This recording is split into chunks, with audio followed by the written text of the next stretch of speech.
Entonces, ahora sí está con nosotros Santiago. Hola Santi, buen día. A ver ahora, buen día. Sí, perfecto, perfecto. Bien, bien.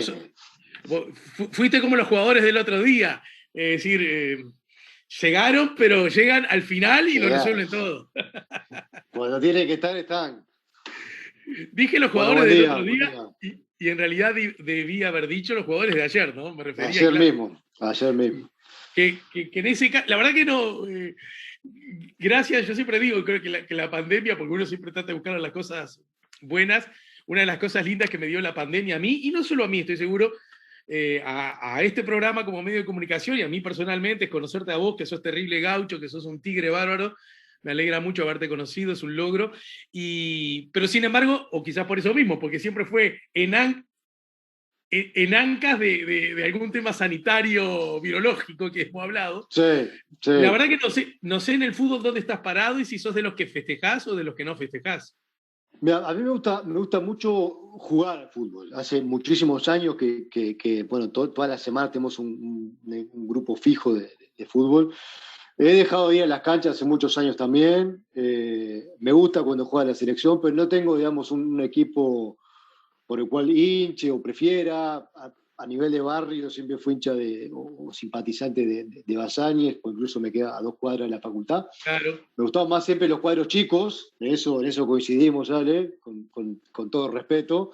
Bien ahí. No, no, no, Pero, no. Yo pero, reivindico soy, la expresión cuadro chico. pero soy más bien aficionado a jugarlo más que como asistente, ¿no? Bien, o sea que con relación al resultado de ayer, ni contento ni triste. No, no. Lo importante es que no haya pasado nada, eso es lo más importante. Bien, vamos arriba.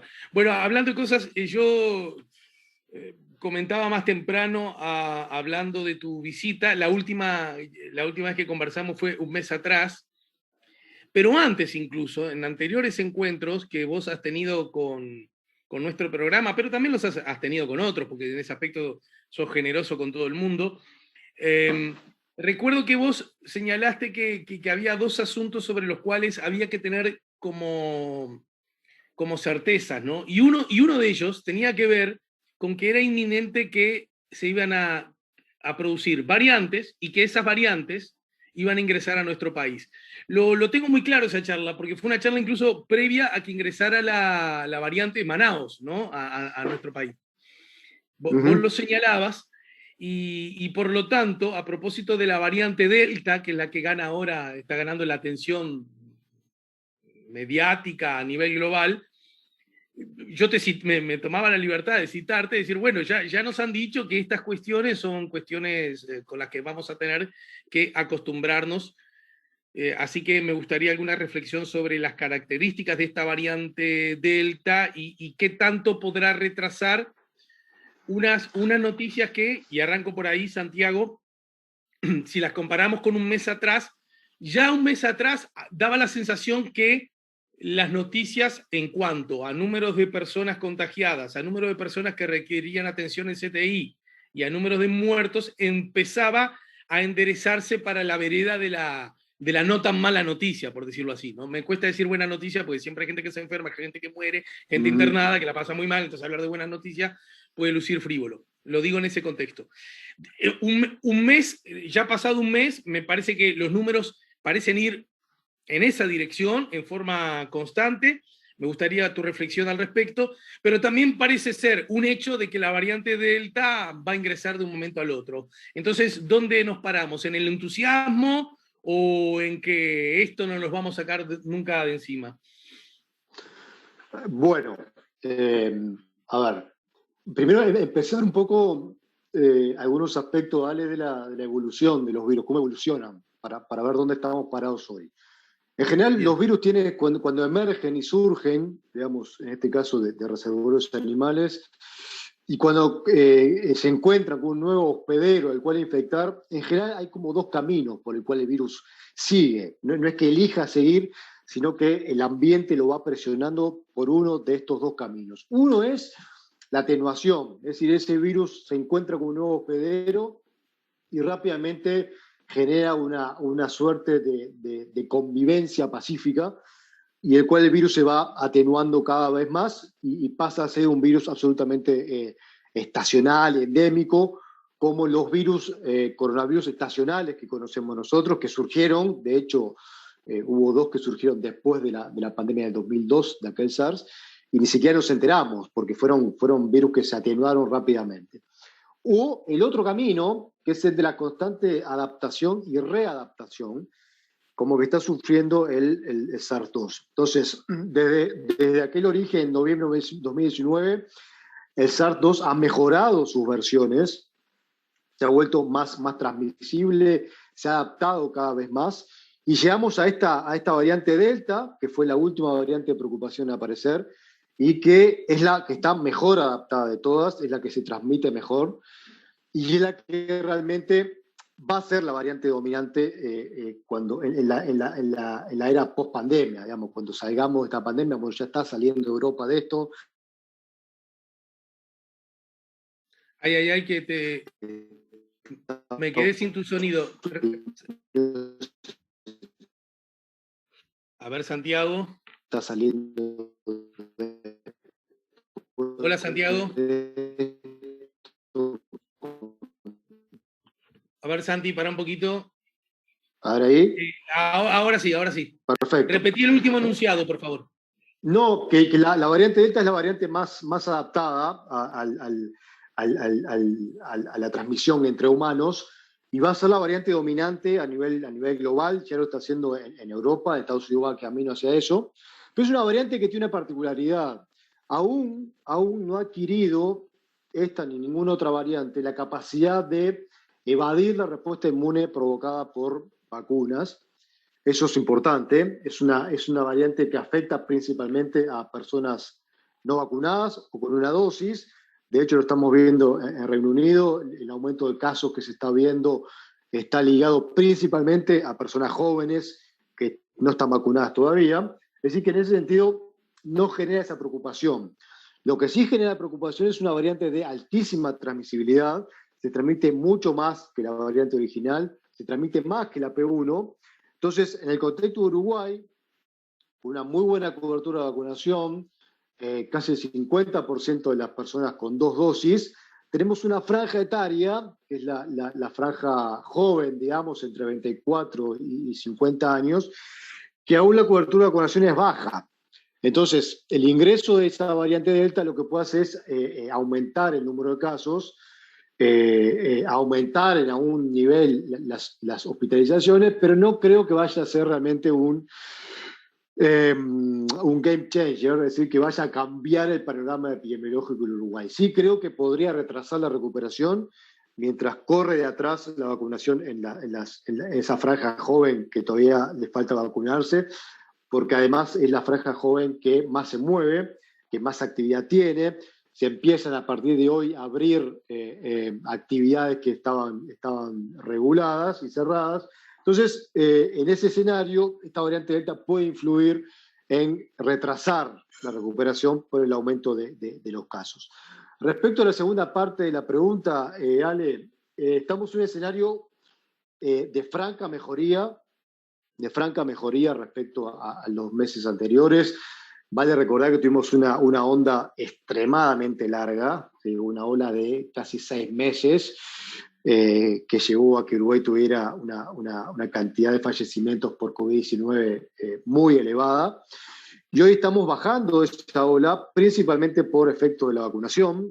La principal explicación de esto es la vacunación, porque está la curva, digamos, de movilidad y de contactos de la gente aumenta y la tasa de contagio disminuye. Entonces, eso implica que hay un factor externo que lo explica y es la vacunación. Todavía estamos como país en zona roja en cuanto al número de casos por millón de habitantes. Estimo que en 2 o 3 días o 4 días el país va a pasar a naranja. Eso es una gran noticia, pero indica que aún estando en naranja estamos en una situación no muy buena todavía. Es decir, tenemos niveles de transmisión comunitaria importantes, tenemos una cobertura de vacunación que está aumentando, pero que falta todavía. Es decir, empezamos a ver la salida. Todavía no estamos de salida, pero empezamos a ver la salida. Eso creo que es el mensaje que hay que dar y seguir manteniendo la guardia, sobre todo pensando en la posibilidad de la entrada de la variante Delta. Bien, y en ese sentido, a ver cómo, porque yo recuerdo que cuando conversábamos en anteriores veces, estaba muy arriba de la mesa que era necesario bajar esta gran ola a la que vos aludías recién con dos grandes estrategias, corrijo, con tres grandes estrategias. La primera y principal es la que hemos aprendido ya hace un año largo, quiero decir, el distanciamiento, el tapabocas, la higiene, ¿verdad? Eso mantenerlo como axioma, como regla básica que no se cambia. Y a este asunto agregarle dos cosas. La campaña de vacunación, que en Uruguay luce con más fortalezas que debilidades, ¿no? ¿Podríamos decir eso? ¿Sí? Totalmente. Sí, sí, sí. Y por otro lado, un esfuerzo en bajar la movilidad, que fue el famoso tema de debate atravesado por lógicas sanitarias, científicas, médicas, políticas, filosóficas, de todo tipo. La campaña de vacunación continuó y continuó con muchas más luces que sombras. Realmente está en el haber, motivo que nos alegra, enorgullece a todos, me parece, sin distinción. Por otro lado, la sensación de bajar la movilidad no es algo que no ocurrió, sino que, entre comillas, paradójicamente, aumentó porque volvieron las clases, y yo como padre lo agradezco, porque acá también hay un montón de contradicciones que sobreviven a todo esto, que conviven con todo esto, ya lo hemos aprendido, y entonces desde ese lugar, y sin ponerte en una zona del discurso, del relato político, Santiago, por favor, no te pondría nunca eso, pero en todo caso, sí desde el lugar médico, alguien podría decir, ven, entonces aquel reclamo tan insistente acerca de lo necesario que era bajar la movilidad no era tan necesario para alcanzar números satisfactorios como los de ahora, puesto que continuando con el plan 1, la higiene y la mar en coche, el tapabocas y distanciarse de los demás, y aumentando la vacunación, esa decantación se iba a dar sola y ya íbamos a alcanzar este estadio de cierto optimismo.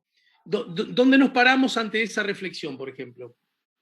Sí, claro, es paradójico, pero la respuesta es sencilla, es clara.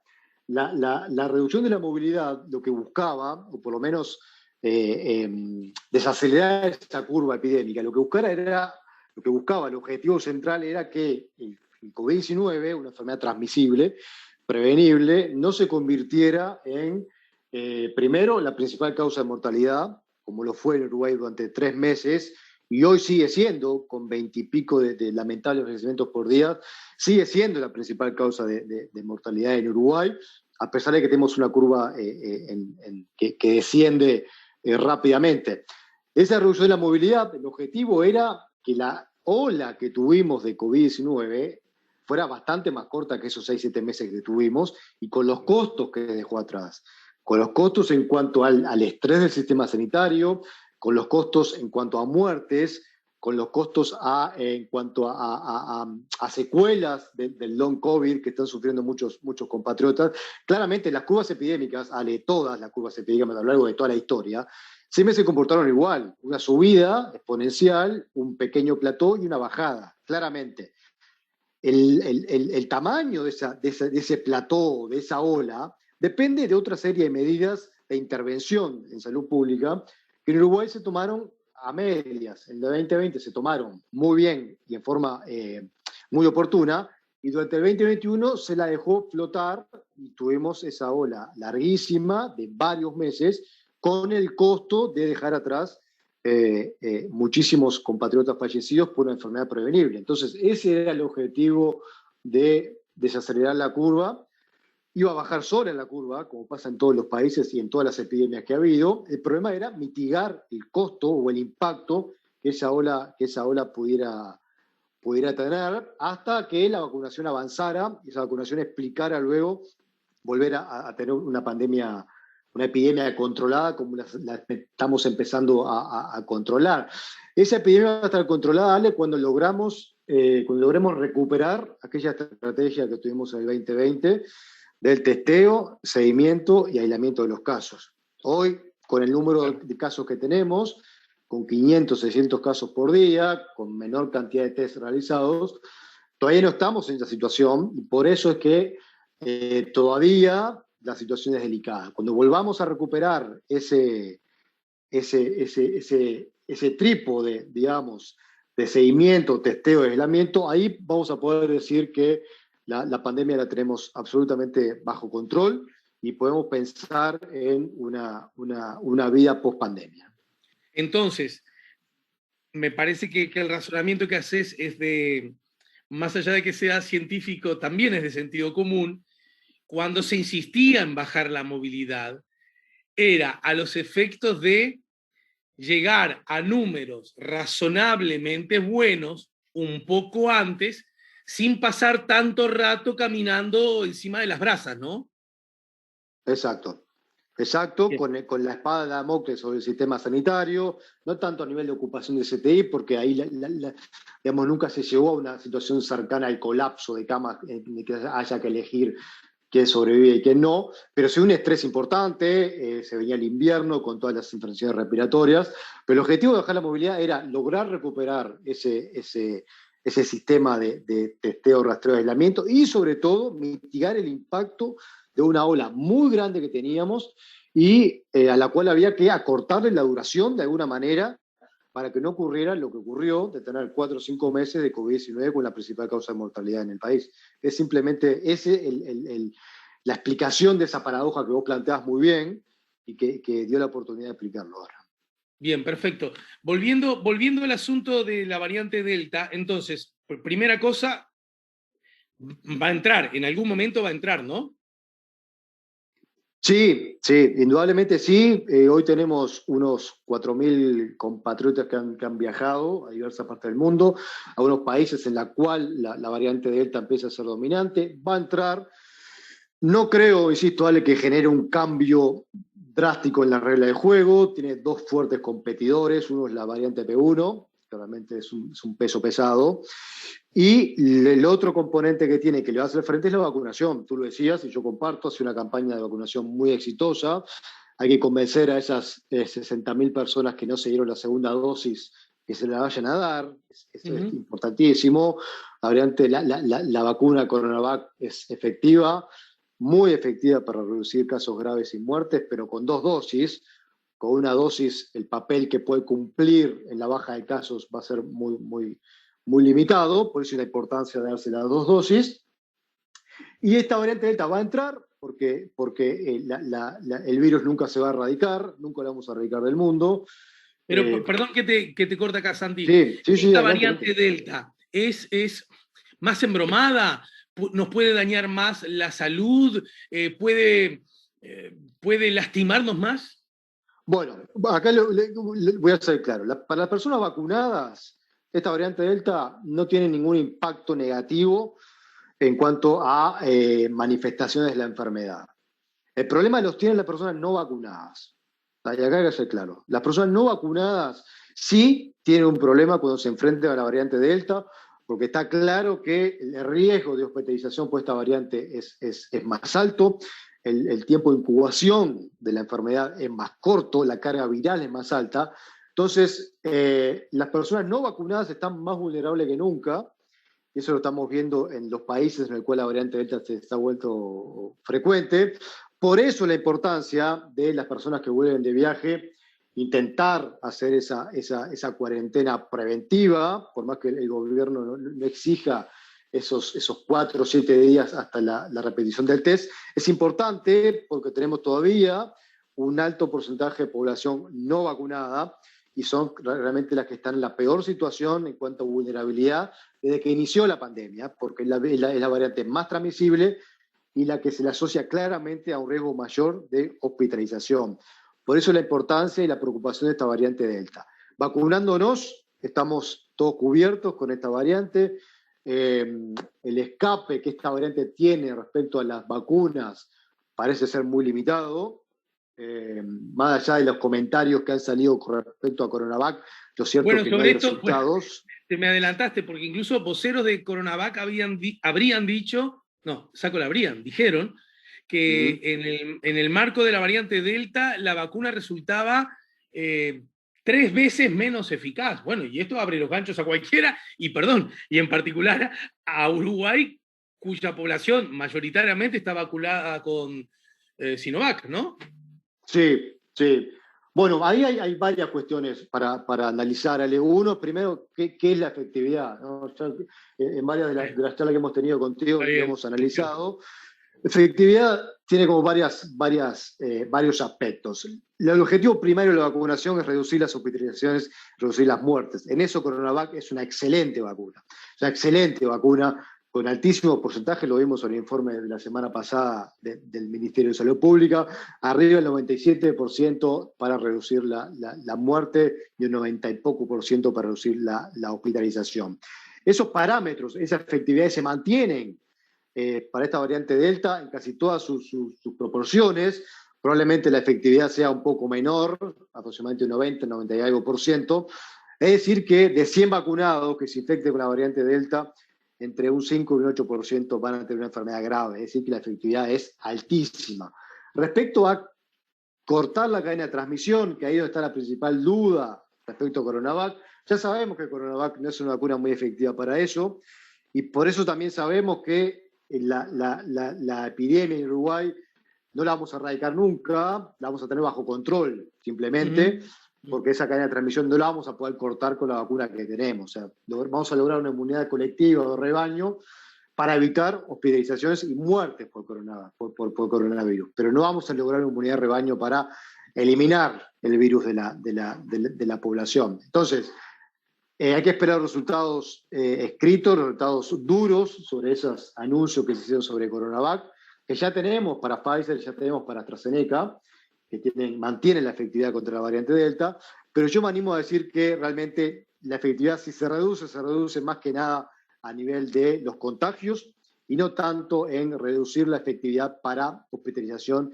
y para muertos. O sea, tenemos que mantener tranquilidad en ese sentido y, insisto, Ale, seguir vacunándonos. Entonces me quedo con la idea de que de una certeza, la variante Delta va a ingresar, pero aún así es difícil que, lo grosereo, usaste recién una expresión en inglés que me parece que apuntaba a eso, es difícil que vayamos a un recomienzo de todo, ¿no? A que se desmorone la montaña. No lo creo en absoluto. Sí creo que este comportamiento de variante Delta va a ser la tónica de la era post-pandemia. ¿Sí? El surgimiento de variantes, claro, sobre todo en un mundo de inequidades respecto a la administración de vacunas, ¿no? Esos países que todavía no acceden a planes amplios de vacunación van a ser, lamentablemente, el origen de nuevas variantes que marquen la tónica de la era post-pandemia y que cada tanto surja alguna que, o sea, como la variante Delta, como la variante P1, aún controlada por la vacuna, o alguna variante que por alguna razón, no es muy probable, pero puede ocurrir, una variante que por alguna razón tenga modificaciones que lo hagan ser totalmente resistente a la vacuna y que obligue a reformular la vacuna y volver a pequeños confinamientos locales por resurgimiento de casos, pero de ninguna manera va a ser un recomenzar, en ningún momento va a ser un volver a marzo 2020 con este coronavirus, ¿sí? Con este coronavirus. Ya lo hemos hablado respecto a este antropoceno y esa ruptura de equilibrios ecológicos que favorece la emergencia de patógenos, pero con este coronavirus yo creo que la vacunación, lo habíamos hablado, fue la solución, está siendo la solución, y seguramente aparecerán nuevas variantes que nos generarán en algún momento preocupación, obligarán en algún momento a ciertos confinamientos geográficos puntuales, temporales, pero la pandemia se va a resolver con vacunación, como dijimos el año pasado. Bien, sobre este punto en particular, podríamos asociarlo a lo que ocurre con la gripe, es decir, tenemos gripe todos los años, toda la vida hemos tenido gripe, ya hace un montonazo de años que tenemos vacunas y por lo tanto nos damos una vacuna, lo que así queremos, ¿no? Todos los años, pero esta vacuna a su vez es nueva y distinta cada vez porque es enriquecida por el proceso de enriquecimiento que vivió el virus de la gripe, y lo mismo ocurriría entonces con el coronavirus. ¿El razonamiento es adecuado? Bueno, ahí hay dos cosas. Primero, la inmunidad de las vacunas contra el coronavirus parece ser un poco más larga que la inmunidad de las vacunas contra influenza, contra gripe. Eso es un dato alentador. Entonces, antes era casi cantado, para ser gráfico, una vacunación anual contra el coronavirus. Hoy probablemente va a ser periódica, no sabemos cuál va a ser esa periodicidad. Probablemente cada 2 años, seguramente, pero dura más que la vacunación contra la gripe. Y lo otro es que influenza o gripe tienen mecanismos de variabilidad más astutos que coronavirus, entonces hace que la vacunación haya que reverla todos los años contra gripe, incluso modificando la vacuna contra nuevas cepas. Es un virus mucho más astuto de gripe que coronavirus, por lo cual estimo que el comportamiento no es asimilable, sino que va a ser un proceso menos dinámico, digamos. Pero sí seguramente haya que revacunar cada tanto. La tercera dosis está ahí a la vuelta de la esquina, justamente para aumentar la efectividad de Coronavac en general y para aumentar la efectividad de las vacunas contra las variantes, que si bien sabemos que siguen siendo muy efectivas, esta efectividad se reduce un poco. Entonces para compensar esa reducción, la tercera dosis está ahí nomás, pero no visualizo una vacunación anual, hoy por lo menos una vacunación anual estricta como ocurre con la gripe. Pero esa tercera que vos señalaste como posibilidad, incluso recuerdo que cuando la variante Manaus se habló mucho de eso, esa tercera dosis sería solo para los que tenemos Sinovac, porque luce un poco más débil para enfrentar el virus, o incluso sería con otra vacuna distinta a la que te has dado, en este caso Sinovac. Bueno, eso hay que verlo. Eso hay que verlo. Hay varios estudios que están haciendo combinación de vacunas a nivel global, todavía ninguno con Coronavac, ¿vale? Pero teóricamente, y la historia de la vacunología así lo dice, la combinación de vacunas o la combinación de plataformas genera una respuesta inmune mucho mayor. Eso es claro. Aquí la duda está en la seguridad. Hasta ahora los estudios de trials que hay de combinación de vacunas muestran eso, una mejoría en la potencia de la respuesta inmune y efectos adversos que no son peores a darse 2 dosis con la misma vacuna. De hecho, la vacuna rusa, la vacuna Sputnik V, la primera dosis y la segunda dosis son 2 vectores distintos, ¿sí?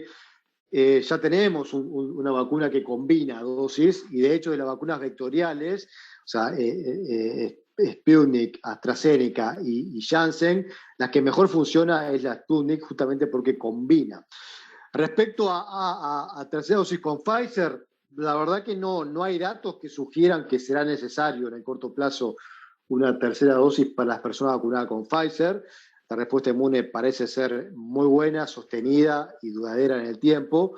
Las mayores dudas están con Coronavac. Si habrá que dar una tercera dosis o no, muy probablemente sí, porque además de la duración, la respuesta inmune que genera este tipo de vacuna inactivada no son muy potentes, ya lo sabemos desde siempre, y la necesidad de 3, 4 o hasta 5 dosis, pensemos por ejemplo en la vacuna pentavalente, que sea en los niños, o en la contra polio, que requiere 4 dosis, es esperable que una vacuna de este tipo requiera más de 2 dosis, y si puede ser con una dosis de otra plataforma, creo que va a ser mejor. Eso está en pleno estudio. Creo que vamos hacia ese rumbo de combinar vacunas para las personas vacunadas con Coronavac. Bien, en el final Omar dice, bueno, en el final Isaías dice, ¿me saludás por favor? ¿Cómo no, Isaías? Ahí va el saludo grande para vos. Gracias por ayudarnos a poner la mañana en camino en el chat de nuestro canal YouTube. Espero, Isaías, que te suscribas. Dice, a ver, Omar, comentaba más temprano, Omar, se dice que algunos virus por error escaparon del laboratorio y encima te cobran las vacunas y los laboratorios es ganar. El interés del laboratorio, supongo que quiere decir. Y agrega, el virus no solo te mata por viejo, encima te mata por pobre, algún día se sabrá la verdad. Cuando se expresan oyentes y personas de todo tipo y en todos lugares en esta dirección, hablando de que hay una verdad que se está ocultando, vos como investigador, docente, científico de la Universidad de la República de Malvin Norte, ¿qué decís? Bueno, Ale, nosotros históricamente fuimos formados para discutir con evidencias. Entonces, de todas las hipótesis que hay acerca del origen del coronavirus, la que está más arraigada, la que tiene más evidencias científicas, es la del salto zoonótico de un reservorio. Con ese criterio de razonamiento, de evidencia científica, yo no descarto otras hipótesis hasta tanto no tenga todas las evidencias sobre la mesa para decir, bueno, esto ocurrió así.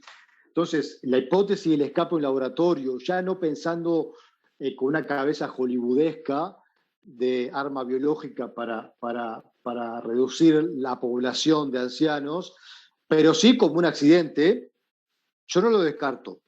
No tengo evidencias que me permitan sostenerlo, pero por tanto no puedo descartarlo tampoco. Eventos de este tipo, de escapes, digamos, de cepas virales o bacterianas en laboratorios, no son muy frecuentes. El laboratorio de Wuhan, de China, tiene normas y protocolos extremadamente estrictos de bioseguridad. No hay ninguna evidencia que sugiera que se escapó de un laboratorio. Sí hay evidencias que sugieren el salto zoonótico, pero insisto, yo me aferro a esta última hipótesis, pero no descarto ninguna. Bien, te dejo un abrazo grande y después, pero ya estamos casi en el final del tiempo, pero lo que dice Omar, el virus no solo te mata por viejo, encima te mata por pobre. Algún día se sabrá la verdad. Yo no sé si refiere a una verdad oculta acerca del origen del virus, pero a propósito de los dos enunciados, quiero decir, bueno, que las cosas maten más, que las enfermedades, los virus, las patologías maten más a los viejos que a los jóvenes, forma parte de nuestra propia condición, ¿no? Y en cuanto a lo otro, que mata más a los pobres que a los ricos, bueno, eso es cierto, los pobres tienen peor vida que los ricos, por lo tanto, se lo digo a quien quiera escucharlo, yo soy de los que cree que el gran problema que tiene la sociedad es justamente, más que los virus, es la pobreza. Entonces, eso es lo que tenemos que combatir. Pero bueno, en fin, eso ya forma parte de otra charla. No, claro, y lo que hablamos al principio, la inequidad del acceso a las vacunas Bueno, también está condicionada por ser pobre. Entonces, ahí sí comparto con el oyente. ¿Mata a pobres? Seguro que sí, que no tiene acceso a la vacunación. Santiago, te mando un abrazo grande y un agradecimiento más grande que el del mes anterior y el del mes anterior y el del mes... Gracias, querido. Lo mismo, Ale. Gran abrazo. Cuídense.